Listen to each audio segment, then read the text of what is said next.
Marghera si stringe attorno alla famiglia di Nicola Bertoli, il giovane annegato nel Piave durante una gita. La notizia della morte del 24enne, che era molto conosciuto e ben voluto in città, ha destato grande dolore e cordoglio e ai suoi cari sono giunte le condoglianze delle istituzioni. Abbiamo espresso tutto il nostro dolore e la nostra vicinanza alla famiglia per questa tragedia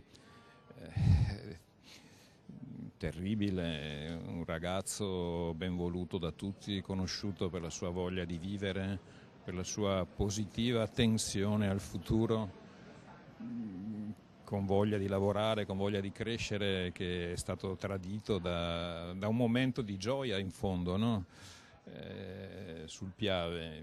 La città tutta si stringe attorno alla famiglia sapendo bene che sono dolori, sofferenze inconsolabili, ma che forse sapere di avere vicino la comunità può aiutare a reggere questo colpo durissimo. Nicola Bertoli era arrivato sulla spiaggia di Fagarè, una delle tante sul Piave, nel pomeriggio di sabato per trascorrere con gli amici un fine settimana di divertimento e libertà.